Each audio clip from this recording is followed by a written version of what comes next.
Summary. With a new mission at hand, the duo start their journey to Five Pebbles, aided by Moon's overseer. Will they get there in time? Chapter 14, Shaded. Hunter slowly blinked his eyes open, his senses slowly awakening as he regained consciousness. He purred as he felt the comforting weight of his mate against him, snoring soundly in sleep. Straining his ears, he could still hear the rain pounding away outside, meaning there was still more time for sleep. It seemed it would be a good cycle for his illness. There were no aches in his limbs, no nausea assaulting his stomach, and no headaches pounding away at his head.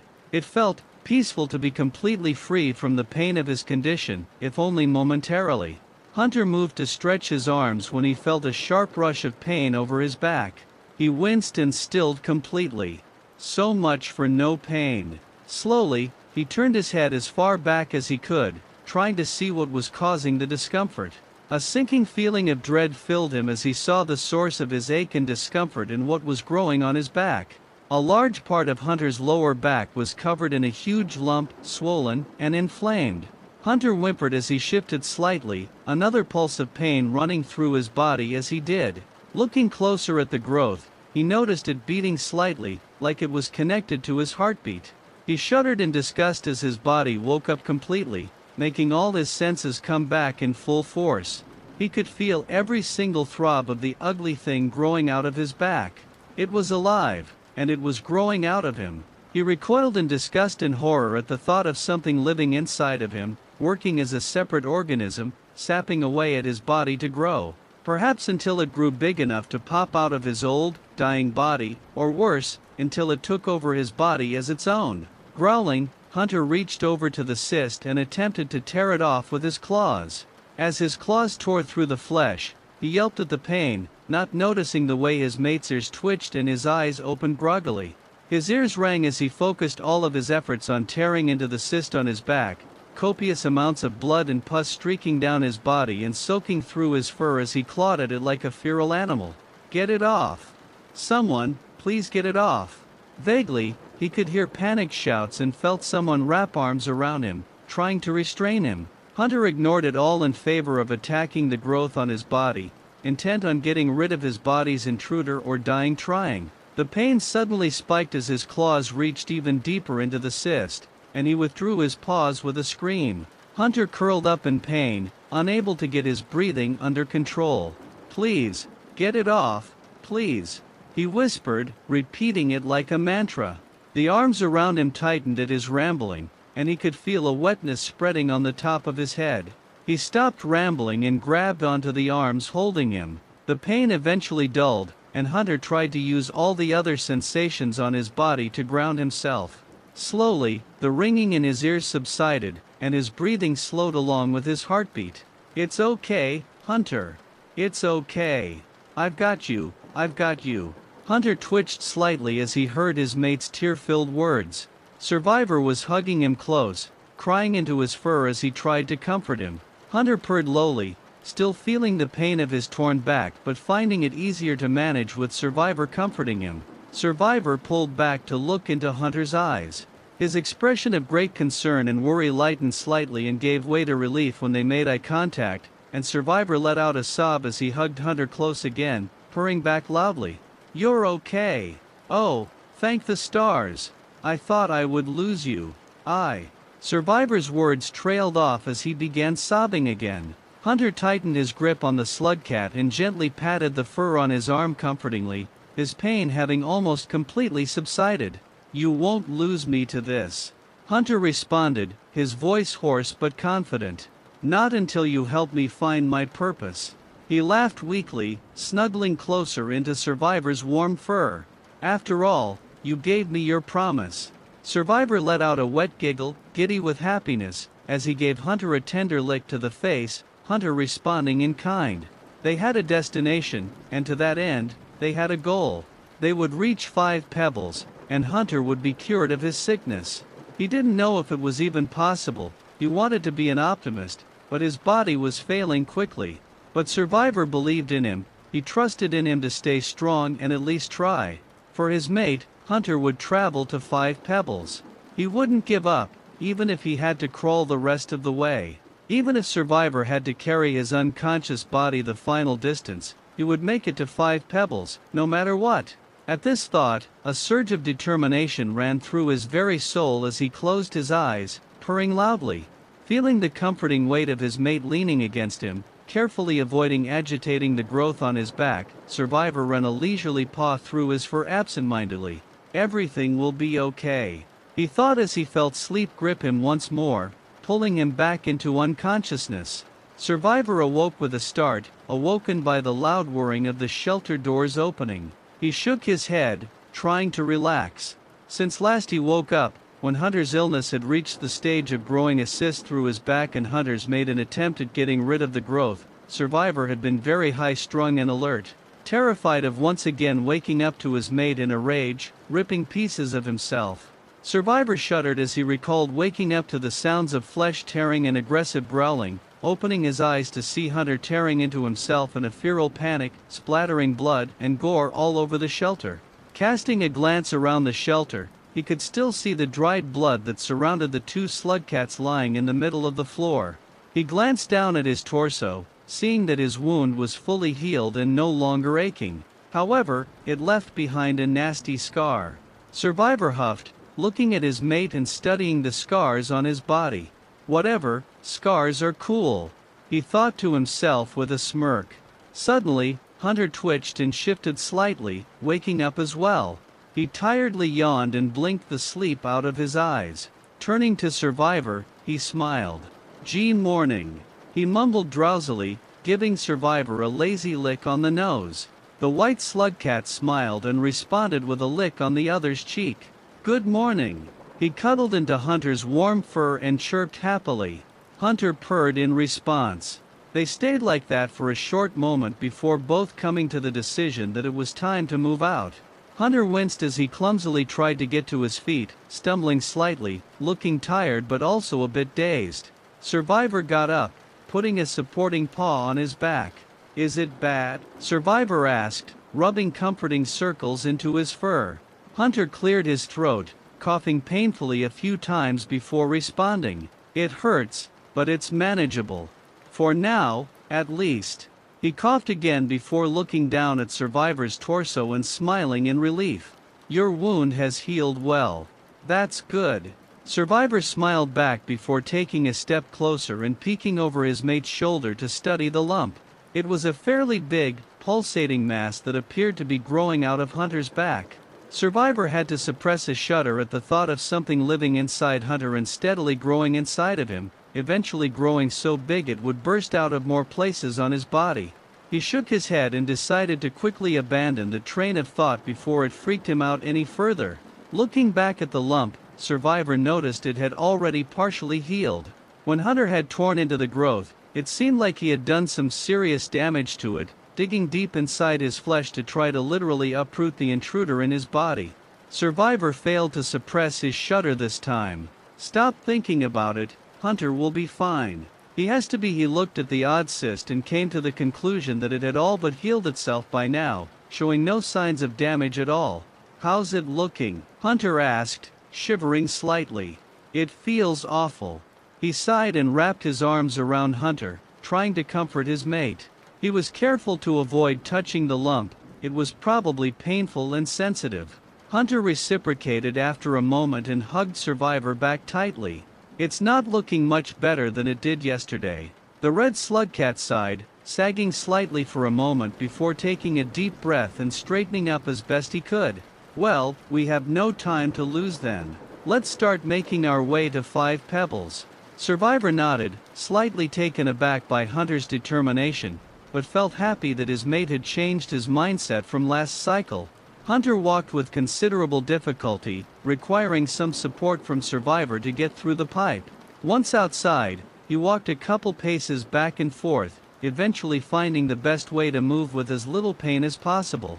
Before either slugcat could decide which direction to head next, the yellow worm suddenly popped out of the ground, once again startling both slugcats quite badly. Hunter groaned as he put away his spear. "I really wish you wouldn't do that," he said to the overseer, as Moon had called it. The overseer didn't seem to understand Hunter, simply bouncing up and down to get their attention before showing the same holographic image it had shown yesterday and an arrow pointing them away from Moon's can, towards that giant sea monster. Survivor thought with a shiver, really praying that that creature would be gone if they had to swim back. Hunter seemed to be thinking the same thing, frowning deeply at the overseer.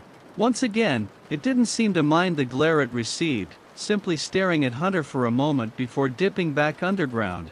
With a sigh, Survivor spoke up. "Well, it seems to have a good sense of direction at least." Hunter hummed in response, coughing to clear his throat. "Yeah, it's better." He started moving back through Moon's can at a steady pace. "Come on, let's go." Following the overseer's instructions, the duo, reluctantly, went back through the very deep part of the sea, where they had seen the giant sea creature. There were no jetfish immediately available, so they were forced to swim. Survivor was terrified the whole way, swimming faster than he'd ever swam before. Hunter didn't seem scared, but vigilant, keeping his head on a swivel, no doubt ready to pull out the explosive spear on his back if needed. When they finally got to a small island, they had to rest for a moment, exhausted from the long swim. Once the duo had caught their breath, they kept moving, still following the whim of the overseer. At least there still weren't a lot of dangerous predators around. At most, there were some water lizards, or salamanders, as the duo eventually took to calling them. Hunter ended up ambushing and eating one. Survivor noted that his symptoms seemed to lessen slightly when he had a full stomach. Following their guide, they eventually came up on some high platforms. They had considerable distance between them, but nothing impossible. Survivor stepped forward and peered over the edge, noticing a lot of blue leeches in the waters below. "That's a big drop," he thought as he felt his heartbeat faster in his chest and his breathing pick up. He shuddered and took a few steps back. Hunter looked towards the pipe on the other side of the platforms. "We're moving upwards. That's a good sign, I think."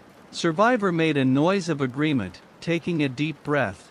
"So we have to leap over these gaps." As if answering the question, the overseer popped up on the next platform in front of them, waving them over with its weird tendrils.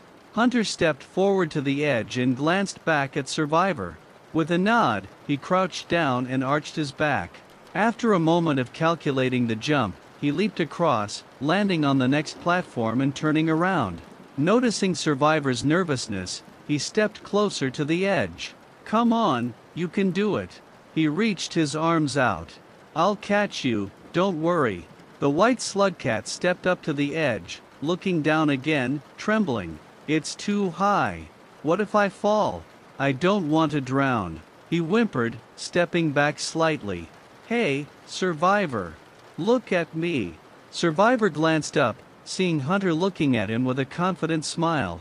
"If you fall, I'll hop down and save you. Trust me." He crouched down and nodded unsurely, arching his back.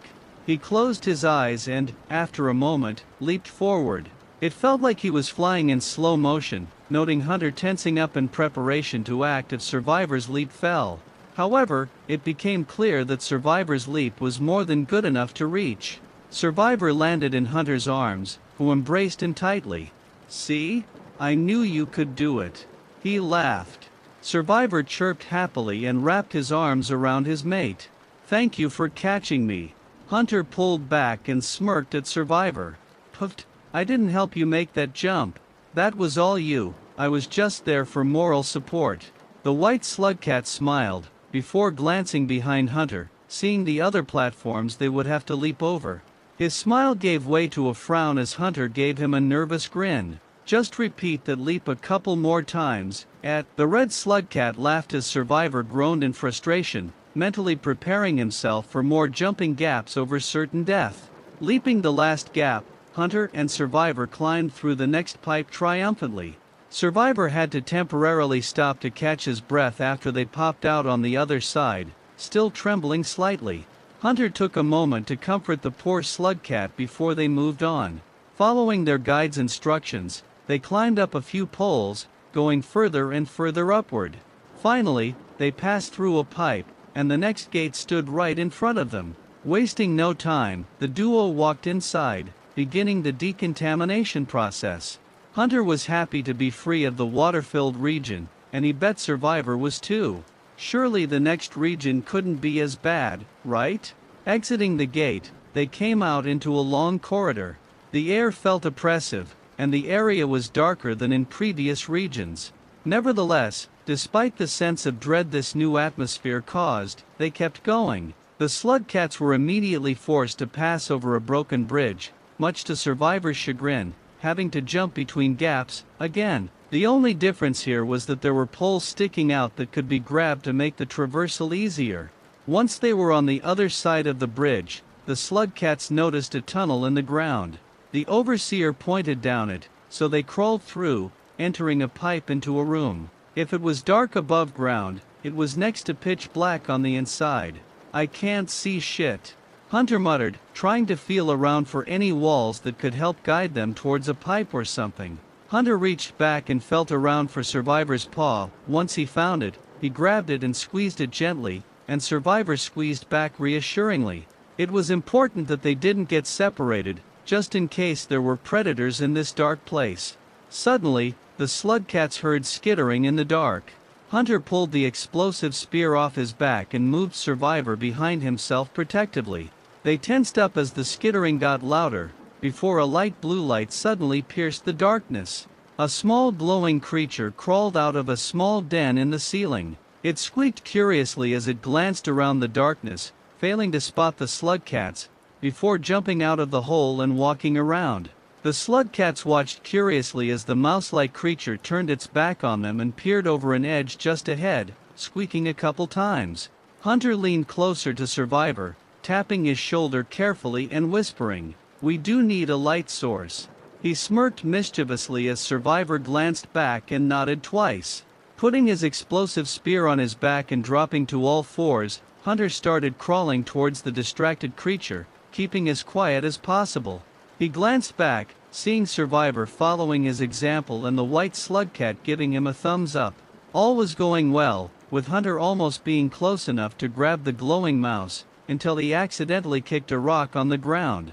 The glowing mouse jumped at the sudden noise and turned around, squeaking in panic as Hunter got to his feet, ran forward, and grabbed the helpless creature. The mouse struggled in his tight hold, repeatedly squeaking and wriggling helplessly. Survivor walked up next to him and studied the helpless mouse. Its glow almost seemed to intensify slightly, which helped them actually see where they had to go. Survivor smiled, giving Hunter a pat on the shoulder. "Nice catch." He leaned down, and the mouse ceased its struggle for a moment and looked at Survivor fearfully.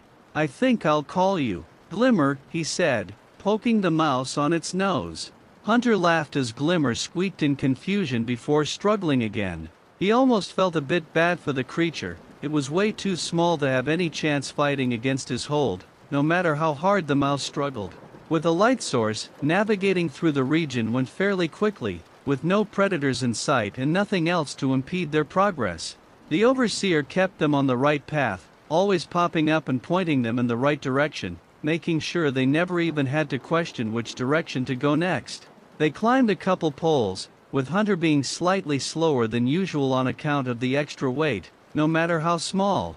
It certainly didn't help that Glimmer was determined to escape, struggling at every opportunity to try to escape Hunter's tight grip. A couple rooms later, they stumbled upon some sort of orange slime, slightly glowing in the dark. Survivor stepped forward and picked up one of the circle-shaped slime pieces, smelling it for a moment as his stomach growled. He took a cautious bite before perking up and consuming the whole piece. "How does it taste?" Hunter asked, more out of courtesy than want. He was still full from the water lizard he'd eaten earlier. "It's good," Survivor chirped, eating another piece. "Really sweet, but filling as well." Noticing Glimmer looking at the orange slime with wide eyes, Survivor picked up another piece, offering it to the mouse. Glimmer sniffed at the slime for a moment before taking a few bites. They squeaked happily as they consumed the orange slime, seeming a bit more calm than they'd been previously. Survivor reached out a paw and carefully petted the mouse on its head. Glimmer closed their eyes and chirped, leaning into Survivor's touch. "I think they like you," Hunter said, chuckling. After a moment of mouse petting, they eventually decided to keep going. Hunter noticed Glimmer was way more pacified after being fed and petted, no longer struggling to escape but instead seeming content with being carried around by the slugcats. Suddenly, the slugcats stopped as they noticed another warm glow of light around a corner. Hunter noticed Survivor seeing a lodged spear in the wall. He pulled it free, noting its sharpness, and nodded at Hunter. Hunter nodded back, crouching down slightly as Survivor took point, pointing the spear in front of himself. Even Glimmer tensed up slightly, seeming to realize the situation at hand could turn serious. Slowly but surely, they advanced, coming closer and closer to rounding the corner. Just before they did, Survivor stopped at the edge, exchanging a wary glance with his mate. Hunter nodded. Survivor turned back around, braced himself, and jumped around the corner with a growl. Hunter followed close behind, ready to drop Glimmer in case he had to defend himself. Though when the slugcats saw the scene in front of them, they stilled. Survivor gasped, almost losing grip of the spear in his paws. All around the room lay several dead scavengers. Their bodies appeared to have been mauled, many of them half-eaten. They were spread out, none of them having died close to one another. The source of light the slugcats had spotted came from some sort of lantern lying at the other end of the room. One of the dead scavengers died reaching out for it, its hand just short of wrapping around it. They stared in horror at the scene before Hunter spoke up, nervously scanning the darkness for predators. What could have caused all this?